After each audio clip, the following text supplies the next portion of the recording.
How little men know about the world, about life, about the great dark that boils behind all. From a wave of the Creator's hand, compassion and wisdom spilled into nothingness. But such marvelous gifts often come in enticing. From the wondrous fountain of light was born the nameless fire that drives the deep well of midnight, a counter to all life. As creation rolled on, so too did the shadow. Unchallenged and untouched, the darkness spread, burning and killing, raping land, sky, and flesh. Falling upon countless worlds, it consumed and corrupted all life. Eventually, the shadow fell upon a mundane world of feigned love and exaggerated loss. Curiously, this blundering blue planet hosted men not easily purged. Though the great dark believed that the song of these men neared its end, it is only then that our story could truly begin. They are hope, the opposite of evil, creation's counter from the endless nothing from which hell was born. Man is the balance from which demons have no defense. Man is the weapon, the constant unyielding fighter fueled by faith. Faith in himself. Narration for the Sindonai trailer. Hellgate, London. Remember the dead, but fight for the living. Templar Creed.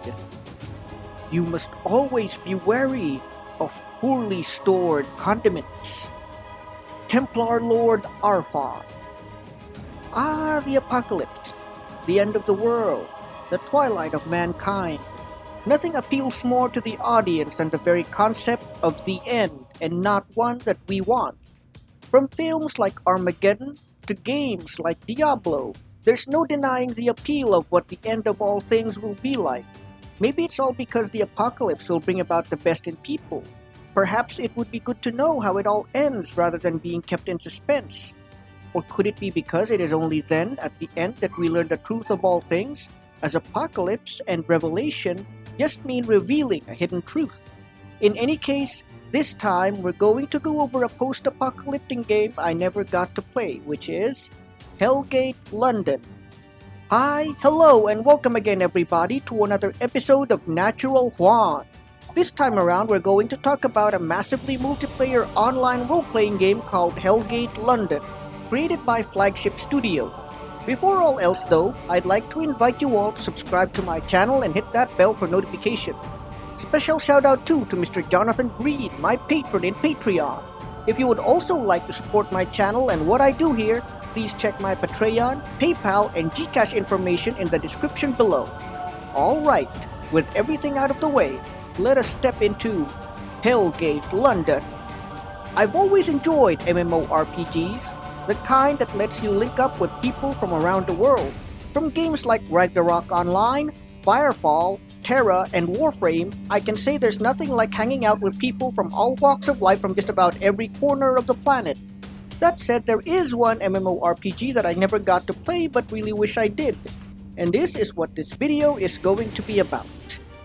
Hellgate London is another MMORPG that was developed by Flagship Studios and distributed by Bandai Namco, Electronic Arts, and, later, Handisoft. Hellgate London has a very simple but engaging premise. Somewhere in the future, demons invade the Earth through a Hellgate and begin turning our world into another annex of Hell itself. Now, there are probably other MMORPGs that have a similar theme, like Ran Online for example, but I have found that Hellgate London seems to have a distinct appeal of its own. Gameplay-wise, Hellgate London introduced quite a few new concepts to the game, such as allowing their hunter class to switch from a third-person perspective, like most role-playing games, to a first-person one, like Counter-Strike. This made it more appealing to other gamers who were, at the time, still unfamiliar with the MMORPG genre. Otherwise though, it was similar to many others of its kind like World of Warcraft. Oh, and I forgot to mention that Flagship Studios, the people who developed Hellgate London, were also comprised of former employees of Blizzard Entertainment, specifically those who worked on the Diablo game franchise. Hellgate London features 3 factions to choose from, which determine what class you end up playing with. First off, there's the Templar faction. No, not the one from Assassin's Creed, though they do share some similarities, who more or less are the ones most geared for direct confrontation with the demons that have now infested the earth. They tend to prefer heavy armor that are somehow sanctified or even empowered by divine favor or energy, and are seemingly the most noble, or at least noble looking, out of all the three factions. That said, they are still responsible for a number of shady stuff in the past, such as being involved in the Great Fire of London, which, according to their own secret history, helped prevent an earlier invasion of the demons. In the game's lore, the Templars were the first to approach the world's government when the demonic invasion was still in its infancy, but were turned down due to foolhardy skepticism. The Templars' two available classes are Blade Masters and Guardians. Blade Masters are an offense-focused class and grants their members the ability to wield two melee weapons at the same time. Meanwhile, the Guardians are a more defense-focused lot that often involves shields for better protecting themselves and their allies from their demonic enemies. Then you have the Hunter faction that pretty much focuses on ranged attacks and being sneaky. Unlike the Templars and the Kabbalist factions, they have very little history, having formed from various agencies like the FBI, CIA, MI6, and the Russian FSB, and private military contractors or mercenaries. They tend to prefer more technological equipment with little to no magic, whether divine, like the Templars, or otherwise, like the Kabbalists. Not because they don't believe in it, what with demons running around everywhere, but because they don't find them as understandable or reliable. On the whole, the Hunters are a more neutral lot, unlike the more lawful Templars and the more chaotic Kabbalists, and, while they can't be called mercenaries in such a ruined world, they are the ones most concerned with themselves, but are still willing to fight for the survival of mankind. The Hunter faction has two classes available for its members, and they are the Marksman and Engineer. The Marksman is the ultimate long-range combatant, often equipped with their signature sniper rifles that allow them to slay enemies from great distances. The Engineer, on the other hand, is the unrivaled master of technology, being able to summon robots to fight for and help him, or call on precision missile strikes from their home base. Lastly, you have the Kabbalist faction, who seem to be the most magical out of all three. They rely mostly on demonic magic, but, as they would likely tell you, are in no way aligned with the powers of hell.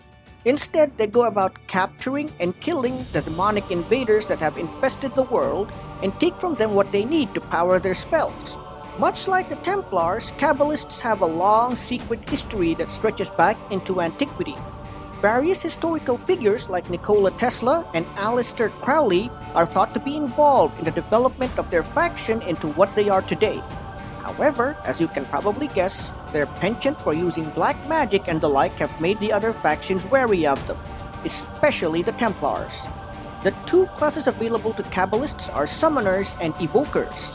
Summoners are Kabbalists who have somehow managed to bind a demon to their will and use it as a kind of attack dog against its fellows in the war to take back the earth from the forces of hell. Evokers focus more on direct magical damage and are able to equip two focus items, allowing them to use two destructive powers at the same time. Hellgate London might seem like your usual fare of action-oriented MMORPG, but I for one thought it interesting for choosing a more supernatural theme. I mean, there are a lot of post-apocalyptic themed games out there from Left 4 Dead and Resident Evil, but Hellgate London is one of the few that lift directly from themes of religious horror, like Silent Hill, something that I've always enjoyed. Of course, it's not based on any actual real-world religion. The demons found in the game are pretty generic monsters from the underworld, and even the Templars, who have iconography that resemble that found in Catholicism, are not in any way really Catholic or even Christian in their belief system, other than their penchant for crosses on just about every piece of their equipment, not unlike that of a certain faction from Warhammer 40,000, which most of us here are probably already familiar with.